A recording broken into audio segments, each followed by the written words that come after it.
इधर x की power भी एक और y की पावर भी एक, ठीक है। अभी देखो मान लीजिए ऐसे करके एक समीकरण बन रहा है, ऐसे करके एक लाइन है, ठीक है। x को दो जगह पर काट रही है और y को एक जगह पर काट रही है। इसका समीकरण किस तरीके का बनेगा, इसकी equation ax square plus by plus c is equal to 0। x को दो जगह पर काटा इसीलिए x स्क्वायर आ जाएगा, by बिकॉज y को एक ही जगह पर काटा, और c is equal to 0। c हो भी सकता है नहीं भी हो सकता। एक और देखते हैं, अगर ऐसे करके बनाओ,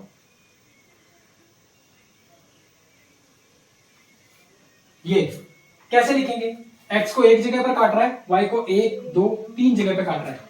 अगर मैं इसके समीकरण लिखने की, इसकी इक्वेशन बनाने की कोशिश करूं तो क्या होगा, ax प्लस by की पावर 3 और plus c is equal to 0, ठीक है। अब देखो समीकरणों में फर्क क्या है, x को एक जगह पर काटा, y को एक जगह पर काटा, x की पावर भी है, y की पावर भी है। a b c क्या हो सकते हैं, कुछ भी संख्या हो सकती है, कोई भी पूर्णांक संख्या हो सकती है, कोई भी इंटीजर हो सकता है a b c की जगह, और b ये x की वैल्यू और y की वैल्यू में एक एक, क्योंकि इसके अंदर x की दो वैल्यू है इसलिए x की पावर 2 हो गया, by हो गया, और c अचर पद है, और इसके अंदर y 3 है। ऐसे ऐसे मैं यहां पर भी बना सकता था x की 3, तो यहां पर वो x की पावर 3 हो जाती है और y हो जाता और c हो जाता, x की पावर 2 भी हो सकता है। जब y को दो जगह पर काटे और x को कितनी जगह पर काटे, x को तीन जगह पर काटे, तो x की पावर 3 y की पावर 2, ऐसे करके ग्राफ से हमें पता लगता है, ग्राफ से हमें ये पता लग जाएगा किसी भी इक्वेशन को देखकर कि x के कितने शून्यक हैं। शून्यक क्या होता है, शून्यक पर ही अटके थे, अभी शून्यक पर बात करते हैं, इधर ध्यान दो। देखो मान लीजिए आपके पास एक समीकरण है 3x plus 2 is equal to 0। मैं ऐसा क्या x की जगह पर लिखूं कि मुझे 0 मिल जाए, ऐसा क्या x की जगह पर लिखूं कि मुझे 0 मिल जाए। देखो क्या लिखना पड़ेगा, 3x is equal to, plus का 2 है उधर जाकर क्या हो जाएगा, माइनस का 2, और x is equal to minus 2 upon 3। 3 x के साथ में मल्टीप्लाई हो रहा है, गुना हो रहा है, इधर जाकर भाग हो गया, ये मेरे पास में x की वैल्यू आ गई। अगर इस x को, ध्यान देना बहुत इंपॉर्टेंट है, अगर इस x को मैं इस वैल्यू के अंदर डाल दूं तो मुझे 0 मिल जाएगा। कर देखते हैं, ये लिखना है x की जगह 3 गुना माइनस 2/3, ये लिखना है x की जगह, प्लस 2, देखो 3 से 3 कट गया, भाग हो रहा है, और क्या बचा -2 + 2, आंसर क्या आ गया 0। -2 + 2 आंसर 0, 2 में से 2 गया 0। यही होती है बेटा x की वैल्यू, और इसी को बोलते हैं शून्यक, जीरोस, किसी के भी। अब ध्यान देना, पावर के हिसाब से किसी भी संख्या, किसी भी अचर पद के पावर के, चर पद के पावर के हिसाब से हमें पता लगता है, घात के हिसाब से पता लगता है उसके कितने शून्यक होंगे। जैसे एक इक्वेशन है ax square plus bx plus c is equal to 0, कितने शून्यक हो सकते हैं, सबसे बड़ी घात के हिसाब से।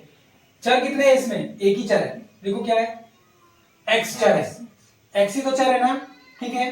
हाँ, वेरिएबल बोलते हैं इंग्लिश में इसको, वन वेरिएबल इक्वेशन है ये, ठीक है। एक चर वाला बहुपद, और द्विघात बहुपद है, घात 2 है इसकी, पावर 2 है इसलिए द्विघात बहुपद। एक चर वाला द्विघात बहुपद, एक चर वाला द्विघात बहुपद कहेंगे इसको। कितने शून्य हो सकते हैं, 2 शून्य हो सकते हैं इससे, कितने, 2। क्या लिखेंगे, 2 जीरोस हो सकते हैं इसके, ठीक है। आगे देखते हैं, अगर आपके पास में लिखा है ax plus by plus c is equal to 0, ये क्या है बेटा, दो चर वाला, एक चर दो चर, ठीक है, दो चर वाला रैखिक समीकरण है। दो चर वाला रैखिक समीकरण, क्यों बोल रहा हूं दो चर वाला रैखिक समीकरण, देखो दो चर वाला रैखिक समीकरण, इसको क्या बोलते हैं हम इंग्लिश में, क्या बोलते हैं इसको, टू वेरिएबल्स, ठीक है ना, two linear equation with two variables, linear equation with two variables.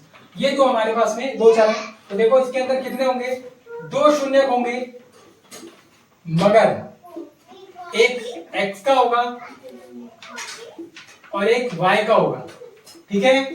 एक x का शून्य होगा और एक y का शून्य होगा, एक y का मान आएगा, एक x का मान आएगा। अभी आपके पास देखिए लिखा है ax plus b is equal to 0, कितने शून्य होंगे, एक शून्य होगा, x का मान 1, a b c ये क्या है, ये कुछ ना कुछ संख्या है जो आपके पास समीकरण में मिलेगी।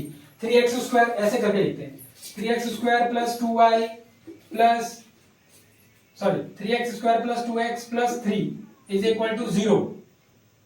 अब देखिए यहाँ पर पावर 2 है, कितने शून्य होंगे, कितने जीरोज होंगे, 2 जीरोज होंगे क्योंकि पावर 2 है।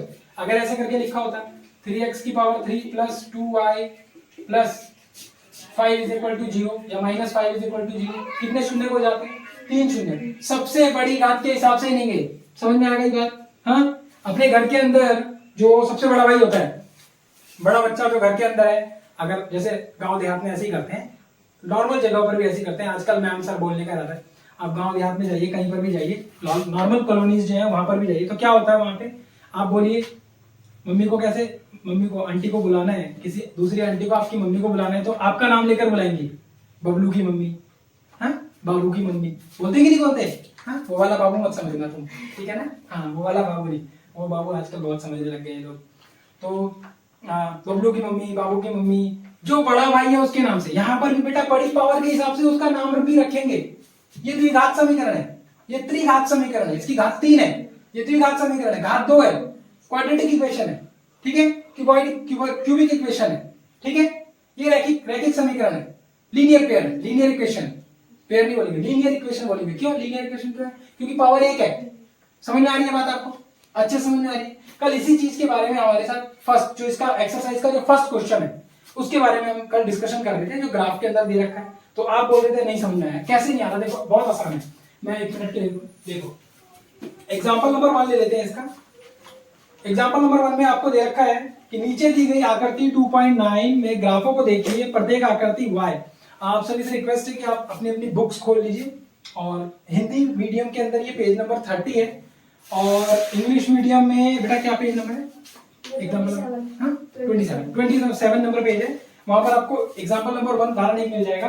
दी गई आकृति 2.9 में ग्राफों को देखिए, प्रत्येक आकृति y is equal to px, जहां px एक बहुपद है का ग्राफ है, ग्राफों के प्रत्येक के लिए px के शून्यकों का मान ज्ञात करें। px का मान ज्ञात करना है, x का वैल्यूज लेना है। मैं यहाँ पर भी ग्राफ बना देता हूँ, थोड़ा थोड़ा बनाऊंगा, ज्यादा नहीं, आपको समझ में आएगा, ठीक है। ये देखिए पहला एक ग्राफ है छोटा, और आपको ये यहां से ऐसे करके ऐसे आ रहा है।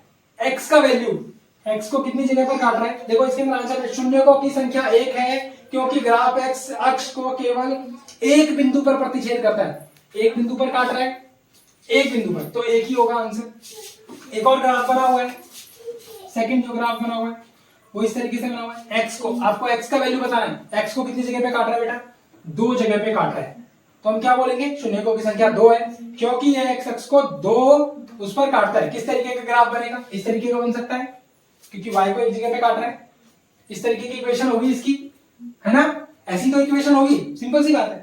थर्ड वाला भी दे रखा है इसके अंदर, जिनकी पास बुक्स नहीं है वो इस पे भी ध्यान दे सकते हैं। 1 2 3 शून्यकों की संख्या 3 है, क्योंकि ग्राफ x अक्ष को 3 बिंदुओं पर प्रतिच्छेद कर रहा है। ये आप इसको पूरा कंप्लीट लिखेंगे। फोर्थ पर चलते हैं, ये ग्राफ है, यहां पर एक बिंदु पर काट रहा है यहाँ पे, तो शून्यकों की संख्या 1, क्योंकि ये एक बिंदु पर काट रहा है। अभी ये आपको इस तरीके से ये दे रखा है, ऐसे करके टच करके जा रहा है, सॉरी यहां से टच करके जा रहा है x पर, तो शून्यकों की संख्या 1 है क्योंकि एक बिंदु पर काट रहा है। और लास्ट जो है इसका ग्राफ है, तो ये ऐसे ऐसे ऐसे और ऐसे 1 2 3 4, शून्यकों की संख्या 4 है क्योंकि ये x अक्ष को 4 बिंदुओं पर काट रहा है।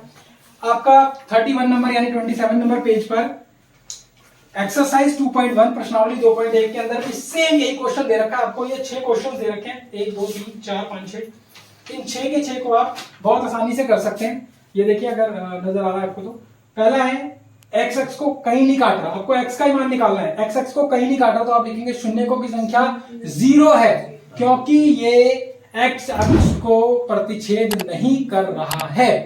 दूसरा लिखेंगे ऐसे करके, x अक्ष को एक जगह पर काट रहा है, एक जगह पर काट रहा है, तो लिखेंगे शून्यकों की संख्या 1 है, क्योंकि x अक्ष को एक बिंदु पर प्रतिच्छेद कर रहा है।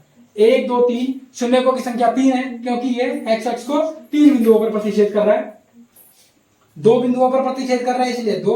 फोर्थ नंबर में 1 2 3 4 बिंदुओं पर प्रतिच्छेद कर रहा है, तो आप 4 लिखेंगे कि ये 4 बिंदुओं पर, और 1 2 3, तो ये 3 बिंदुओं पर प्रतिच्छेद कर रहा है। लास्ट क्वेश्चन 2.1 इस तरीके से आपका खत्म हो जाएगा।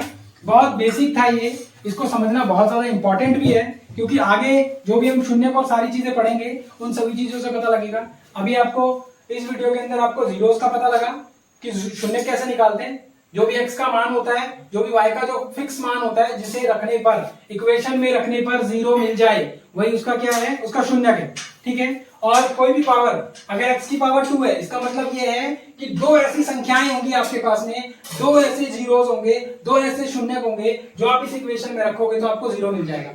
जहां घात 3 होगी, पावर 3 होगी, वहां पर 3 शून्यक होंगे, 3 संख्याएं होंगी आपके पास में, 3 ऐसी संख्याएं जो इसके अंदर रखेंगे और ये जीरो बन जाएगा।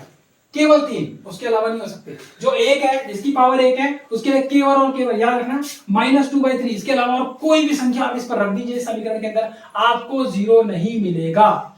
कब मिलेगा जीरो? जब -2/3 रखेंगे, उसके अलावा नहीं।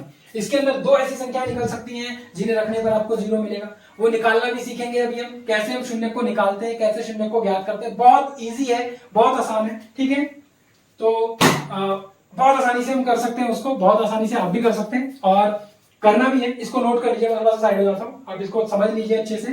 ठीक है, नहीं समझ में आता है दोबारा देख लीजिएगा, कोई इशू नहीं है उस चीज के लिए। Thank you so much for watching. आगे चलेंगे, अगले मिलेंगे अगली वीडियो के अंदर। Thank you so much.